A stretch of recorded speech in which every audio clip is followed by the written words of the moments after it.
अस्सलाम वालेकुम दोस्तों, तुम देख रहे हो अपना पंजाब टीवी। मेरा मेज़बान अफज़ल अहमद। अज की वीडियो माशा जनाब तीन बैड तीन बैड माशा जनाब तैयार जे। सब तो पहले मेरा कैमरामैन जनाब तुहानू बैडा दिखाएगा तो मजीद गलबात करांगे मालिक के नाल कि इन्हों की डिमांड करते दिखाओ जी। पहले नंबर जनाब एनिमल दिखाओ, अलग क्वालिटी के जनाब जानवर मिलते हैं अपना पंजाब टीवी तो माशा जनाब प्योर एनिमल जी। अमन भाई की हाल वाल है? अल्हम्दुलिल्लाह खैर खरीए थे? अल्हम्दुलिल्लाह तबीयतां सेहतां ठीक ने? शुक्र अल्लाह दी जात दा। नस्ल केड़ी है जानवर दी? सब प्योर फ्रीजियन है जी। अच्छा प्योर फ्रीजियन। ते अमन भाई वारा कितना डिलीवर ये कर दी? दूसरा वारा डिलीवर कर दिया जी। अच्छा वारा दूसरा डिलीवर कर जी। दी। टाइम कितना को लै जासी तुहाडे अंदाजे दे तकरीबन मुताबिक? 8-10 दिन लै जासी बाकी मतलब हफ्ते दे राउंड अबाउट टाइम जी लै जी। बिल्कुल अच्छा बाकी गल्लां ते क्योंकि हले गब्बा ने जी जी थना दी आपनी जेड़ी है ये वो गारंटी होगी अपनी, हर तरह की गारंटी होगी। वैसे पुछना तो नहीं चाहिए अहमद भाई पिछले बारे दा की वैसे इंदा वैसे रिकॉर्ड फार्म वाले जानवर दा रिकॉर्ड ते हुंदा है ना जी जी? बिल्कुल इंदा 35 लीटर प्लस रही है रिकॉर्ड पहले वाले अच्छा दा। 35 लीटर प्लस है जी जी। जी लो जी फेस चेक करना है माशाल्लाह जनाब, बड़ा खूबसूरत जनाब फेस प्योर माशा जनाब एनिमल जी। टोरा जे परन थोड़ा जनो ना जरा चलन फिरन दा पता चल जांदा जानवर दा। लोकेशन जनाब हवेली लखा जी, तहसील दी पालपुर डिस्ट्रिक्ट कुकड़ है।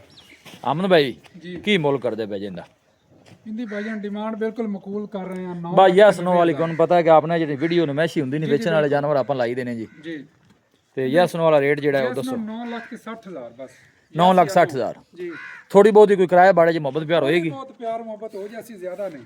मतलब रेट यस नो वाला ही है जी जी यस नो वाला माशाल्लाह जनाब। प्योर एनिमल जी जनाब, फुल साइज जानवर पुठे माशाल्लाह जनाब जानवर दे चेक करने और बॉडी स्ट्रक्चर बड़ा कमाल दा। लेग सिक्योर भी जानवर दा तुसी चेक कर सकते हो, हर पासों माशाल्लाह जनाब जानवर जेड़ा नो परफेक्ट है। बाकी थना दी जनाब अहमद भाई दी जी गारंटी अपनी जी, गारंटी होगी डिलीवरी वास्ते टाइम तकरीबन एक हफ्ता लेंदी जी। जी जी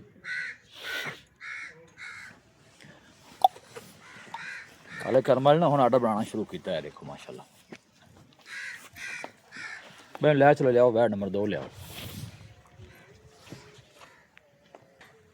लो जी माशाल्लाह जनाब दूसरे नंबर का जनाब एनिमल आ गया जी माशाल्लाह। पहलन वच्छी जी फेस चेक करना है जनाब सब तो पहले जानवर का जी। अहमद भाई ये नस्ल केड़ी है? ये फ्रीजियन है जी, प्योर फ्रीज। अच्छा ये भी प्योर फ्रीज जी है जी माशाल्लाह। वारा जनाब वच्छी पहला डिलीवर कर दीजिए। टाइम कितना को अहमद भाई लेंदी जी? इन्हें तकरीबन को 12 तो 13 दिन बाकी ने। मैं 2 हफ्ते राउंड जी बोर्ड जी पड़ बिल्कुल 2 जाएगी हफ्ते ले जासी। हां जी माशाल्लाह। प्रिंट भाई जनाब बड़ा खूबसूरत जनाब जानवर जी, और थन भी माशाल्लाह जनाब बड़े सोहने प्योर एनिमल माशाल्लाह। देखो माशाल्लाह बिल्कुल छोटा जा फेस जानवर और वड्डी बॉडी च माशाल्लाह जनाब जानवर जे। बाद दफ़ा होंदा है कि वीडियो जानवर छोटा नजर आता है, इंशाल्लाह मौके ते आके देखोगे फुल साइज जनाब जानवर जे। ये देखो ऑर्डर बनाना माशाल्लाह ने शुरू कर देता है, और थन माशाल्लाह जनाब बड़े कमाल दे लगे जी। अमन भाई की मोल है पहलन वच्छी दा? इनदे डिमांड कर रहे हैं 8,20,000। 8,20,000 जी मोहब्बत प्यार कितना हो जासी 8,20 च अमन भाई? ये 7,90,000 दी हो जासी। यस नो 790 जी जी माशाल्लाह। अमन भाई ने रेट बाकी जनाब मजीद प्यार मोहब्बत मौके ते लो जी मजीद भी प्यार मोहब्बत हो जाएगा। अहमद भाई ने रेट माशाल्लाह जनाब सोना किया पहले जनाब जनाब वच्छी जी, और प्योर माशाल्लाह जनाब फ्रीजियन कमाल ब्रीड का जनाब जानवर, लॉन्ग टाइम चलने वाला जनाब ये जानवर जी। फाइनल कितना किया जी अहमद भाई? 7,90,000। लो 7,90,000 लै चलाओ वैट नंबर 3 लिया। मजीद भी इंशाल्लाह कोई भाई रब्ता अगर करेगा ना जी तो मोहब्बत प्यार जनाब जरूर होएगा। लोकेशन जनाब हवेली लखा जी, तहसील दी पालपुर डिस्ट्रिक्ट कुकड़ है। लो जी तीसरे नंबर का जनाब तोहफा आ गया। अहमद भाई इंदा दूसरा वारा कितना जी बैठ दा? ये पहला वारा डिलीवर कर दिया जी। अच्छा ये वारा पहला डिलीवर जी कर जी दी। पहला वारा डिलीवर कर दी। ये टाइम अहमद भाई कितना को लै जाएगी? ये तकरीबन 1 हफ्ता ले जाएगी। अच्छा एक हफ्ता लेंदी। एक ये नस्ल केड़ी है अमन भाई? ये फ्रीजियन है जी। अच्छा ये मतलब प्योर जो फ्रीज है जी ना। जी प्योर। लो जी बैक साइड तो ऑर्डर चेक करना है माशाल्लाह, कट वाला जनाब ऑर्डर, और थन माशाल्लाह जनाब अच्छी बड़े सोहने लगे जी। देखो टाइम पक्का कितना को लै जैसे? 1 हफ्ता ले जाएगी। हफ्ते राउंड मतलब 2 दिन पहले भी है 2 दिन बाद भी है, ज़्यादा भी हो क्योंकि सकता है। अल्लाह का निज़ाम है, क्योंकि एक अंदाज़ा ही होता है जी। थोड़े इन्वेस्ट करन दूसरी साइड भी वहाई है।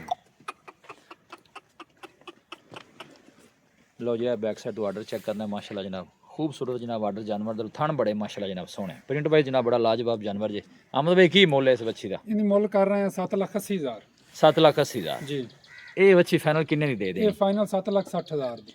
7,60,000 जी मजीद कोई मोहब्बत प्यार जी? जी मजीद थोड़ा बहुत हो जासी। हो जाएगा जी इंशाल्लाह। कहीं थोड़ा टोरो है ना जरा चला फड़ा के जरा तसली हो जाती जानवर की माशाल्लाह। ऑर्डर चेक करना बड़ा सोहना माशाल्लाह जनाब ऑर्डर बना दी पे, थन भी सोहने जनाब हाथ की चुआई वाले जी, और प्रिंट वाइज माशाल्लाह जनाब बड़ा खूबसूरत जानवर जी। उन्होंने लिया भी दोनों एक दफ़ा इधर तिन्हों जरा कट्ठा कोई चला फड़ा के ना जानवर तिन्ने ही माशाल्लाह जनाब खूबसूरत जे, एक दूसरे बाद के माशाल्लाह जनाब तोहफे जे।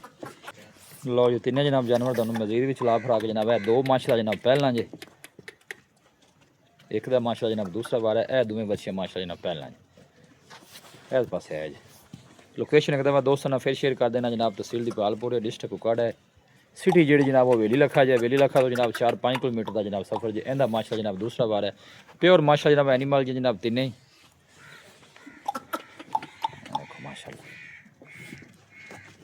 ਨਾ ਕੁਛ ਨਾ ਆਖੋ ਅਮਨ ਭਾਈ ਦੱਸੋ ਰਾਬਤਾ ਨੰਬਰ ਇੱਥੇ ਆਓ ਹਾਂ ਜੀ 0312 60 85 973 ਇਹ ਤਾਂ ਸਰ ਅੱਗੇ ਆਓ ਨਾ ਤੁਸੀਂ ਮਖੜਾ ਦਾ ਜ਼ਰਾ ਬਹਾਓ ਜੀ ਹੁਣ ਦੱਸੋ 0312 60 85 973 WhatsApp ਵੀ ਇਸੇ ਨੰਬਰ ਤੇ WhatsApp ਵੀ ਸਰਵਿਸ ਠੀਕ ਆਂਦੀ ਹੈ ਇੱਥੇ ਜੀ ਹਾਲ ਬਾਕੀ ਜਿਹੜਾ ਹੈ ਉਹ ਤਾਂ ਦੋਵੇਂ ਮਾਸ਼ਾਅੱਲਾ ਹੈ ਨੇ ਪਹਿਲਾਂ ਜੀ ਪਹਿਲਾਂ ਇੱਕ ਦੂਸਰੇ ਬਾਰੇ ਜਿਹੜੀ ਦੂਸਰੇ ਵਾਰੀ ਉਹਨੇ ਥਣਾ ਛਣਾ ਦੇ ਆਪਣੀ ਆਪਣੀ ਗਾਰੰਟੀ ਹੋਵੇਗੀ ਹਰ ਤਰ੍ਹਾਂ ਦੀ ਉਹ ਦੂਸਰੇ ਬਾਰੇ ਸੈਕਸੀ ਨਾਲ ਪ੍ਰੈਗਨੈਂਟ ਹੈ ਮਾਸ਼ਾਅੱਲਾ ਕੀ ਬਾਤ ਹੈ ਅਮਨ ਭਾਈ ਦਾ ਕਹਿਣਾ ਹੈ ਕਿ ਇਹ ਜਿਹੜੀ ਦੂਸਰੇ ਵਾਰੇ ਵਾਲੀ ਸੈਕਸ ਮਨ ਮਾਸ਼ਾਅੱਲਾ ਜਨਾਬ ਪ੍ਰੈਗਨੈਂਟ ਜੇ ਦੋ ਮਾਸ਼ਾਅੱਲਾ ਜਨਾਬ ਪਹਿਲਾਂ ਵਸੀਆਂ ਜੇ ਤੇ ਇਹਦਾ ਮਾਸ਼ਾਅੱਲਾ ਜਨਾਬ ਦੂਸਰਾ ਵਾਰ ਹੈ ਵੀਡੀਓ ਜਨਾਬ ਪਸੰਦ ਆਵੇ ਵੀਡੀਓ ਨੂੰ ਲਾਈਕ ਕਰੋ ਦੋਸਤਾਂ ਨਾਲ ਜਨਾਬ ਸ਼ੇਅਰ ਜ਼ਰੂਰ ਕੀਤਾ ਕਰੋ ਮਿਲਾਂਗੇ ਜਨਾਬ ਇੱਕ ਅੱਛੀ ਔਰ ਲਾਜਵਾਬ ਵੀਡੀਓ ਦੇ ਨਾਲ ਆਪਣੇ ਮੇਜ਼ਬਾਨ ਅਫਸਾਲਾ ਮੈਨੂੰ ਦੋ ਇਜਾਜ਼ਤ ਅੱਲਾ ਨਿਗਹਬਾਨ